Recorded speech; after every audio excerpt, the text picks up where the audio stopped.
Welcome back. Can you all hear me? Yes, you can hear me. This is a very special next session.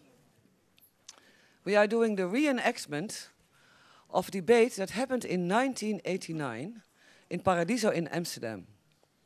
The wall, the Berlin Wall, had not yet fallen. It was a very grim time. Havel was in prison. There was no sign yet of the spring that was supposed to come. Stefan Werneri, one of the Chaos Computer Club guys, had been in prison for 3 months, I think, 2-3 months, charged on hacker things. And at that time, I worked together with Rob Gongrijp and Patrice Riemens, and we invited Bernd Vieks, who you will see in a little while, Stefan Werneri and Wau Holland to come to Amsterdam. And then we organized, with all of us, with CCC and the people in Amsterdam, we organized the Galactic Hacker Party in Paradiso. And it was the first time that hackers from Europe and hackers from the United States met. Captain Crunch was there. I mean, it was really a list of amazing people. And it was also a very funny meeting because it was a time that we had at least 10 kinds of computers that didn't match with each other. But at that same hacker party, which I was producing, just before that, like the summer before, there were some kids arrested in Berlin who had been spying for the KGB. They were members of the Chaos Computer Club, 3 of them, and they were caught. Then they were with the Western Secret Service. They had been weeks in interrogation, and it was very heavy, and actually one of them died, which made it even more terrible and traumatic for everyone involved. And one of the guys, called Pengo, who was at the time 20 years old, I approached him and we said, do you want to come into a debate with Wau Holland, founder of the Chaos Computer Club? And Wau was a very political guy who was always talking about politics and technology with all these hackers. But the Chaos Computer Club was really pissed off at these boys for going to work at KGB and, you know, being caught and all that. But what's really interesting is that we phoned Interpol and said, can Pengo please come to Amsterdam? And Interpol said, well, we will discuss. Yes, he can come. We will not do anything else, but we want to have tickets too. So they also came. We had all the secret services there. We had hackers and secret services and many companies.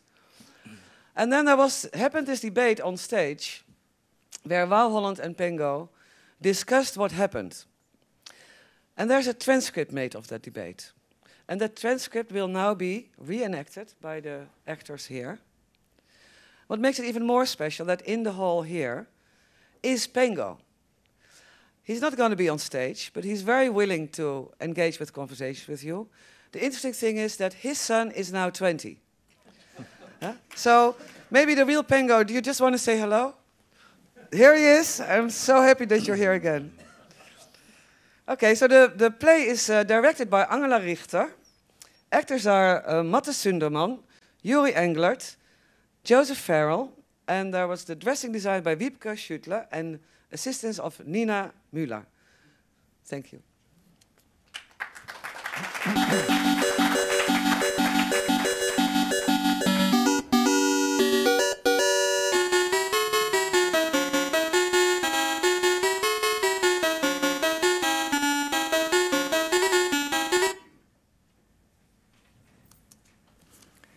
Wau, what is your feeling about the KGB story, according to which Pengo and others sold information to the KGB? I'm angry and disappointed. One important thing is that hackers must trust each other. But what Pengo did, for example, is take information from other people and sell it without telling the original owners about it. And so he is spreading distrust among hackers. Where people work together, it is important to be honest in conversation with others. And especially we as hackers should be guided by a hacker's ethics, as it was described in the 1984 Hackers Convention. And what the hacker's ethics says is that, number one, access to computers, as with anything that could help teach you how the world works, should be unlimited and total. Always cling to the hands-on imperative. Number two, information should be free. Number three, mistrust authorities, promote decentralization. Number 4, hackers should only be judged by their hacking, not by bogus criteria such as degrees, age, race, or position. Number 5, you can create beauty and art on a computer. Number 6, computers can change your life for better. But what also made me angry is that in the book about the KGB deal, they gave a false rendering of the hacker's ethics. I'm not saying that the hacker's ethics is an iron law. Hackers break rules all the time, even their own. But what Pengo did was an extreme example of ignoring them altogether. Pengo, what do you think about that? No rule or law can be an absolute truth. For me, hacking foreign computers was caused and guided by fun and fascination. When I hacked, I asked myself no questions about the hacker ethics. Hackerdom was nothing but discovering the details of this new technology and doing everything possible with it. When breaking into a mainframe, not a single member of the CCC thought about the golden rules of the hacker ethics at all. Then why did you sell the information to the KGB? Wau is wrong in saying, I sold information I stole from the hacker scene. We contacted the KGB ourselves. We were only interested in economic profits. We thought that an intelligence service would be interested in hacker knowledge. So, would you admit that you broke hacker ethics? Or was it just merely a fascinating story once an intelligence service got involved? Intelligence services have always been interested in computer knowledge, and we thought of ourselves as the most ingenious hackers in the world, so we didn't bother too much the question for which people we were working in the end. And this fascination, did it continue after the KGB got involved? First, we penetrated computers and didn't see the social consequences of our actions. Fascination with technology led more or less to fascination with power. Breaking into computers was a more or less irreal pleasure. Making contact with this KGB agent suddenly was very real, total life. Suddenly I became the star in an espionage movie. Hacking was just playing with a toy. Making contact with this KGB agent was real social interaction. Everything was a thrill. So with the benefit of hindsight, it was like a film. I mean, do you regret that? You had a starring role in this film. Is that something you're sorry about? No, I'm not sorry. And I can't change the past. It was my decision to do the things I did. Yeah, but you passed a threshold you shouldn't have passed. You were playing a game you were too young to play. And from now on, you're playing the game that secret services play. You are their prisoner. Would you do it again? I think what I did was logical for me to do at that time. Wau, do you agree that there are no absolute rules? I believe there are absolute laws. For example, society works better if people work for society. More people work for society, not for themselves. And that means that in a social context, there are absolute laws, just like there is the law of gravity in the material world. On the other hand, society can't work if there are unnatural rules, such as strictly moral rules. But let me say something to Pengo. He said that it was just like playing a game. And that's true, but it is a game where you don't make the rules. You have to follow the rules of other people and institutions. And if you don't overcome your fear, you will be the victim in this game, or at least a chess figure on someone else's chessboard, because the secret services, they're good at playing these games because they've been doing it for such a long time, and they will not stop playing these games. So if you don't have your own moral standards, you will remain their plaything. Pengo, did you come to accept hacker ethics in the end? You're asking too much whether I followed the rules or not. All I can say is that I didn't have them in mind. So I just did what I wanted to do. Everyone has their own liberty, but everybody has to be aware of the consequences.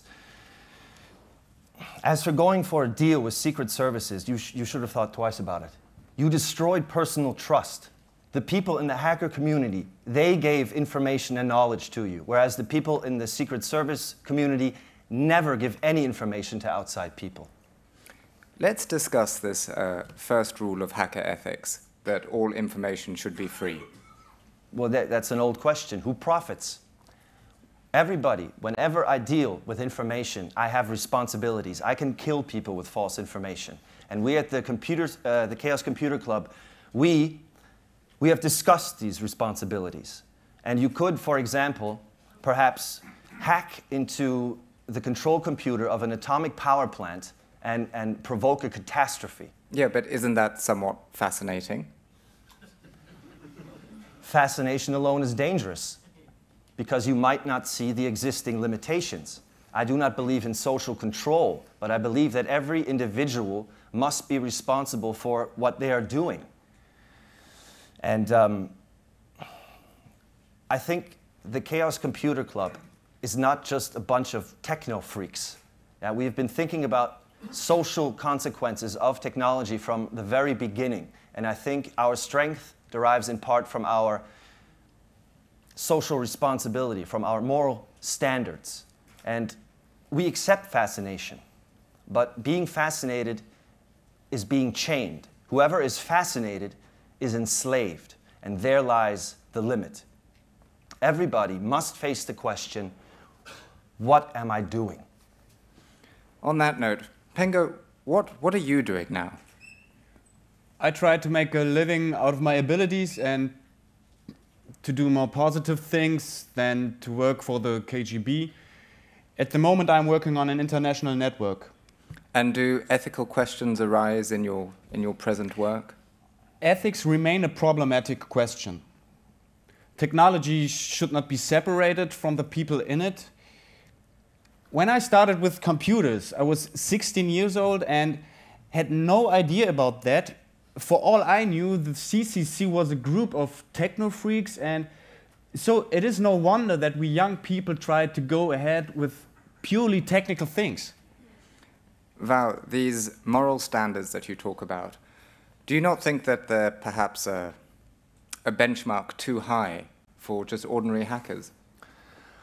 Well, we Germans have already such a bad reputation that you couldn't be careful enough.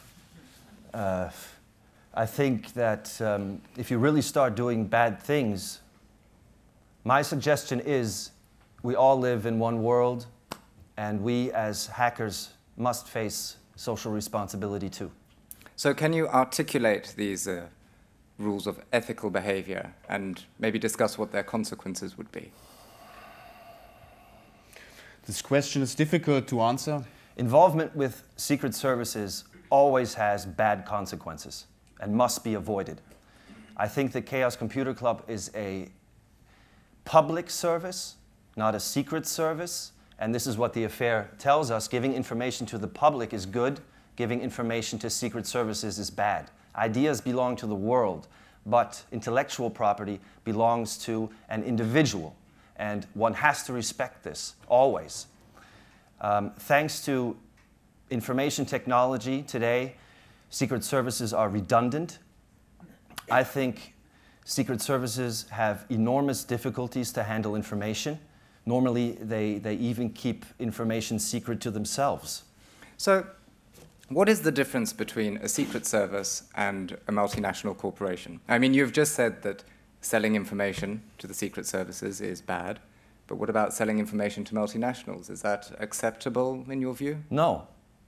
Multinationals are bigger and worse than most of the governments today, and we're against dealing with both of them.